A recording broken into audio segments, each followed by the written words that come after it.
Le motard a surestimé les performances de sa moto. Oui, réponse A. Non, réponse B. Il aurait pu éviter l'accident s'il avait tenu compte de ses réactions. Oui, réponse C. Non, réponse D.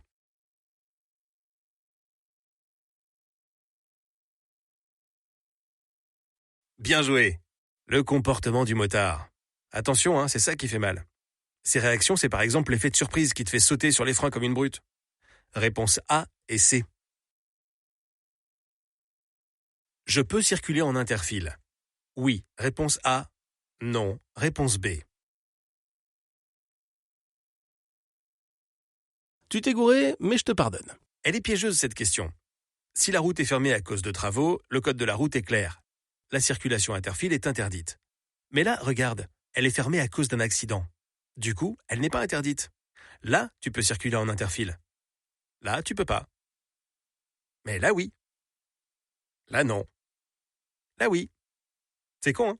C'est Kevin qui m'a filé cette question. Il l'a eu à l'ETM. Je me serais certainement trompé. Lui, il a fait 0 faute. Voici sa réponse. Réponse A. Le motard est sur la bonne trajectoire. En zone A, réponse A. En zone B, réponse B. Le placement a un impact sur la visibilité. Oui, réponse C. Non, réponse D. C'est ça. C'est la trajectoire dite de sécurité. Pour voir plus loin, tu restes extérieur du virage jusqu'à ce que tu en vois la sortie. Et à ce moment-là seulement, tu viens à l'intérieur quand le virage est fini. On appelle ça la trajectoire de sécurité. LOL. Réponse B et C. La transmission de cette moto se fait par cardan, réponse A, par chaîne, réponse B, par courroie, réponse C. Non, l'erreur, tu l'as fait exprès. C'est une chaîne. Réponse B. Une courroie, c'est ça, et un cardan, c'est ça. Lors de cet essai de freinage d'urgence, la vitesse était de 50 km par heure, réponse A, 90 km par heure, réponse B.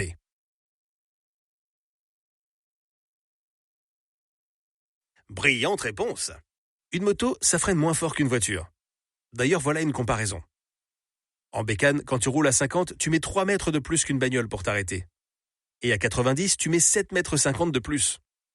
Alors fais gaffe aux distances de sécurité. Parce que si la voiture devant toi freine fort, tu vas trouver le temps long jusqu'à l'impact. Réponse B. Pour réduire la force centrifuge. Je ralentis, réponse A. J'accélère, réponse B. Je peux rouler sur les 2 voies, réponse C.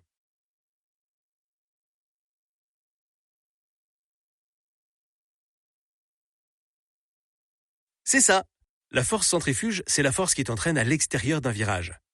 Plus tu vas vite, plus la force centrifuge augmente. D'ailleurs, elle augmente comme le carré de la vitesse, c'est-à-dire que quand tu augmentes juste un peu ta vitesse, la force centrifuge augmente carrément. Couper le virage en utilisant la voie de gauche atténuerait la force centrifuge. C'est sûr, mais tu peux pas. Cette voie, c'est pour dépasser. Tu restes ici dans ta voie. Réponse A. Je n'ai jamais vu aucun camion sortir par là. Je ralentis. Oui. Réponse A. Non. Réponse B. C'est la bonne réponse. Si tu n'as jamais vu de camion ici, t'inquiète, ça va pas tarder. Réponse A. Le risque que les roues se bloquent avec le système anti-blocage ABS est faible. Réponse A. Nul. Réponse B. C'est la bonne réponse. Le système ABS permet d'éviter le blocage de roues. Mais c'est de l'électronique. Ça tombe en rade. Quand l'ABS ne fonctionne plus, tu peux encore freiner, évidemment, mais tu ne profites plus du système. Du coup, le blocage de roue devient possible. Le risque est faible, c'est vrai, mais il existe. Inquiète-toi si tu vois ce témoin orange allumé sur ton tableau de bord. Réponse A. Je peux rouler avec ce casque homologué. Oui, réponse A. Non, réponse B. Brillante réponse.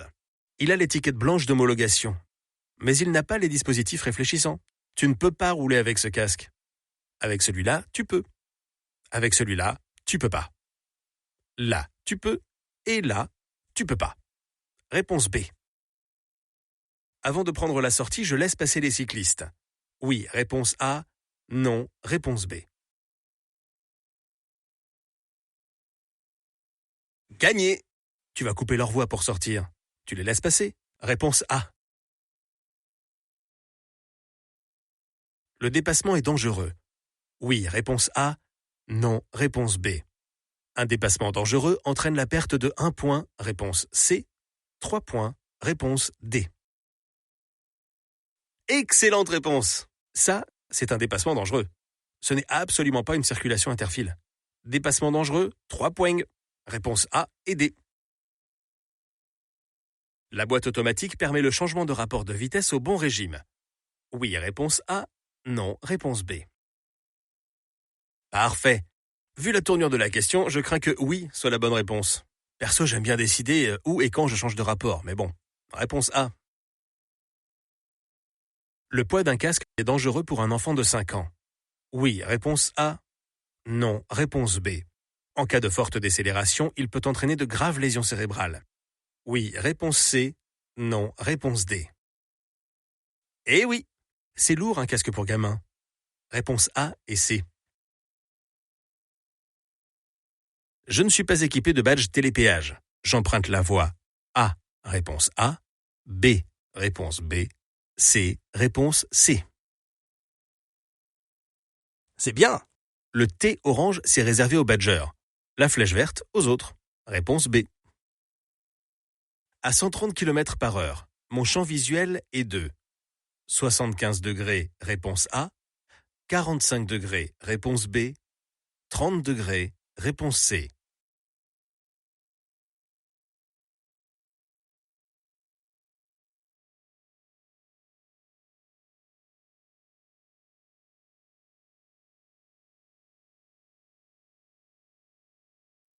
Bien joué.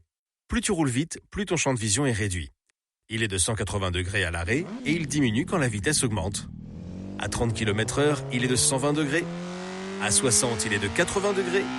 À 100, il est à 60 degrés. Et à 130, 30 degrés. Réponse C. Et à 240, que dalle. Dans cette situation, l'accident a été causé par la certitude que les autres usagers ne commettent pas d'erreur. Oui, réponse A. Non, réponse B. Pour éviter cet accident, le motard aurait dû dépasser avant l'intersection, réponse C, après l'intersection, réponse D. C'est ça, la certitude. Dès que tu vois ça, tu coches. Il aurait mieux fait d'attendre. Réponse A et D. Un refus de priorité entraîne obligatoirement un dépistage d'alcoolémie. Oui, réponse A. Non, réponse B. Bravo. Une belle infraction, c'est dépistage d'alcool direct. Réponse A. Tous les pneus ont un sens de rotation. Oui, réponse A. Non, réponse B. C'est excellent, bonne réponse. Tous les pneus ont un sens de rotation. Il est indiqué sur le flanc du pneu. Ici, réponse A. Dans cette situation, le vent souffle. Vers la droite, réponse A. Vers la gauche, réponse B. Pour réduire le déport causé par le vent, j'incline ma moto. Vers la droite, réponse C. Vers la gauche, réponse D. C'est bien. Il souffle vers la gauche, évidemment. Tu t'inclines donc légèrement vers la droite pour compenser. Je suis sûr que t'as mimé la scène, non? Plus il y a de vent, plus tu vas devoir compenser. Là, tu compenses un peu, beaucoup, passionnément. Réponse B et C. En virage, le motard est penché. À l'intérieur, réponse A. À l'extérieur, réponse B. Gagné! Si tu te trouves penché à l'extérieur du virage, c'est que tu es en train de te mettre une pelle. Quand tout se passe bien, tu es penché à l'intérieur pour lutter contre la force centrifuge. Réponse A. Il est préférable de garder une distance de sécurité de 2 secondes, réponse A, de prendre une distance de sécurité supérieure à 2 secondes, réponse B. En me déportant à gauche, je peux réduire cette distance. Oui, réponse C, non, réponse D. C'est la bonne réponse. C'est toujours préférable d'augmenter la distance de sécurité, surtout quand tu vois que dalle devant. Mais tu la réduis jamais. Réponse B et D. Lors de l'allumage du contact, tous les voyants de service et de danger s'allument. Oui, réponse A. Non. Réponse B. Cette moto est équipée de l'ABS. Oui. Réponse C. Non. Réponse D. Balèze, c'est bien. Quand tu fous le contact, comme dirait l'autre, tous les témoins s'allument pendant quelques secondes. Ça te permet de vérifier que les voyants fonctionnent. Le témoin orange, là, c'est l'ABS. Quand il s'allume en circulation, ça risque d'être chaud si tu te jettes sur les freins comme une bourrique. L'ABS est en panne. Réponse A et C. Il existe un système pour appeler automatiquement sur une moto. Oui. Réponse A. Non. Réponse B. Sans réponse du conducteur, les secours sont appelés. Oui. Réponse C. Non. Réponse D.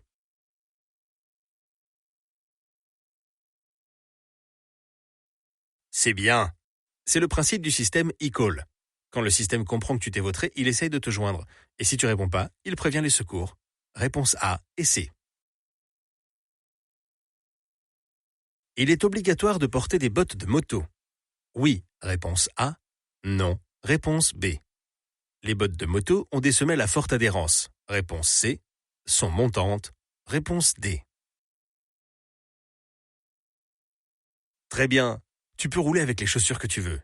Tu peux même rouler en espadrille si t'es cinglé. Mais quand tu te gaufres, c'est bien d'avoir des bottes ou des chaussures montantes.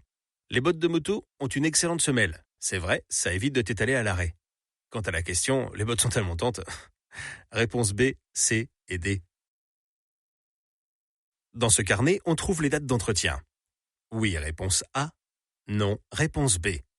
Il est nécessaire de le consulter régulièrement. Oui, réponse C. Non, réponse D.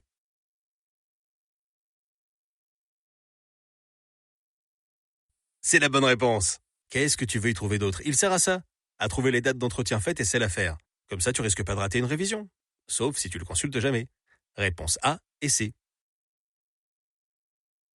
Après avoir consommé de la drogue, mon acuité visuelle est augmentée. Oui. Réponse A. Non. Réponse B.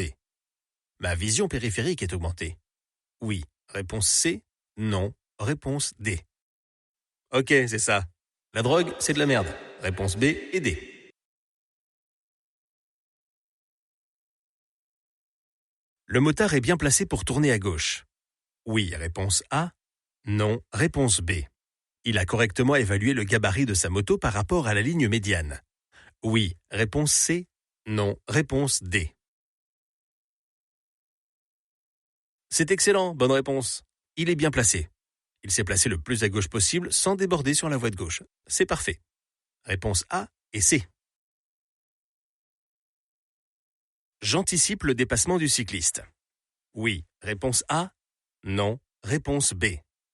Si besoin, je serre à droite. Oui. Réponse C. Non. Réponse D.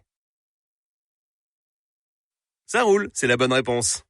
À chaque fois qu'on te demande si tu anticipes quelque chose, c'est oui. Tu peux pas répondre non à une question pareille. Ni pour la deuxième partie de la question d'ailleurs. Réponse A et C.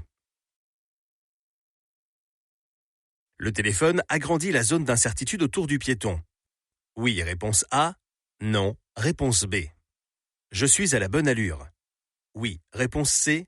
Non, réponse D. C'est bien. Elle est sur son portable. Elle ne voit rien.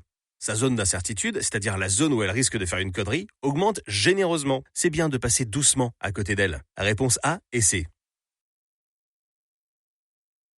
La formation au PSC1 est accessible à tous. Réponse A.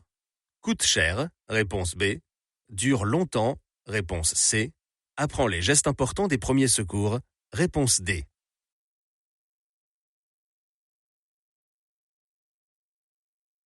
C'est ça. Une belle question de merde où on chatouille ta liberté de penser. C'est quoi cher? C'est quoi longtemps? Une formation PSC1, c'est 7 heures de formation. Elle coûte entre 40 et 70 euros. Tu ne peux ni trouver que c'est cher, ni que ça dure longtemps, sinon c'est péché. C'est une formation où tu apprends les gestes de premier secours. Tout le monde peut suivre cette formation de 7 à 77 ans, ou plus précisément de 10 à 130 ans. Cette formation permet de sauver des vies. Réponse A et D.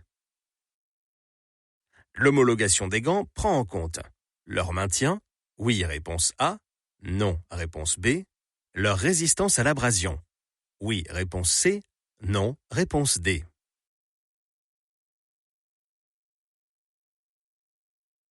Bien joué. Les gants de moto doivent obligatoirement avoir un système de fermeture au poignet pour être maintenus en place. Ils doivent aussi résister à l'abrasion. Les gants classés en catégorie 1 résistent à 4 secondes de glisse sur un goudron bien propre. Les catégories 2, 8 secondes. Les capés, ce sont des gants avec les protections de phalange. Ne coupe pas ces étiquettes, elles justifient l'homologation de tes gants. Réponse A et C. J'aurais dû dépasser plus à gauche. Oui, réponse A. Non, réponse B.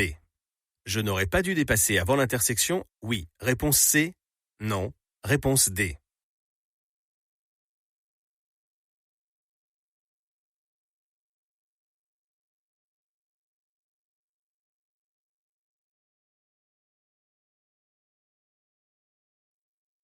C'est la bonne réponse. Ça n'aurait rien changé d'être plus à gauche. Réponse B et C. Je fixe un point du regard. Réponse A. Je balaye du regard l'ensemble des points. Réponse B. C'est bien. Tu bouges les yeux et la tête. En bécane, on regarde loin et partout. Il y a tellement de choses à voir. Réponse B. Je suis bien placé pour tourner à gauche au giratoire. Oui, réponse A. Non, réponse B. Je dois avoir mon clignotant gauche allumé. Réponse C. Je cède le passage au véhicule dans l'anneau. Réponse D. Bien joué. Un giratoire, c'est ce que tu appelles maladroitement un rond-point. Lorsque tu tournes à gauche, tu mets ton clignot gauche et tu te places le plus à gauche possible. Évidemment, tu cèdes le passage à ceux qui sont engagés et qui arrivent de gauche. Réponse A, C et D. Je maintiens cette allure. Réponse A, je ralentis. Réponse B, je serre à droite. Réponse C.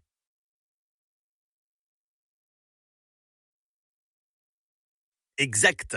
Dès qu'il se passe quelque chose, tu ralentis et tu serres à droite. Réponse B et C.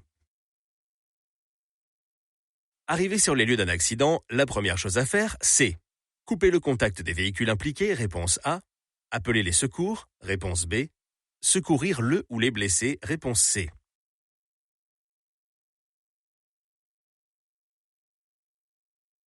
Excellente réponse. C'est la méthode du pas que tu dois appliquer. Tu avances un pas après l'autre. P comme protéger, pour éviter un suraccident, A comme alerter les secours, et S comme secourir si tu as des notions. Le premier pas, c'est de protéger en signalant l'accident ou encore ici, en coupant le contact. Réponse A. Toutes les motos disposent d'un retour clignotant. Oui, réponse A. Non, réponse B.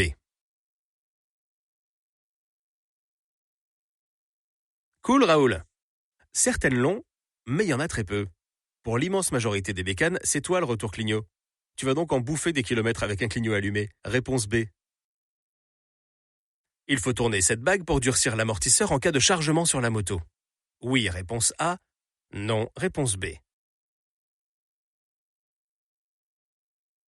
C'est ça. Cette bague permet de durcir l'amortisseur. Réponse A. La fréquence de mon clignotant s'est accélérée. La cause probable est qu'une ampoule ne fonctionne plus. Oui, réponse A. Non, réponse B. C'est bien. Quand ton clignot se met à faire ça, c'est qu'une ampoule est cramée. Réponse A. Les motos ont un frein moteur plus performant que les voitures. Oui, réponse A. Non, réponse B. C'est la bonne réponse. La question est complexe, mais oui, les motos ont un frein moteur plus performant. Même un peu trop parfois. Sur les petits rapports de vitesse, ça entraîne des blocages de roues arrière désagréables, voire même casse-gueule en courbe. Pour atténuer ce coup de frein moteur, tu peux mettre un rapide coup de gaz entre chaque rapport pendant que tu rétrogrades. Réponse A. Félicitations, moins de 5 fautes, c'est bien.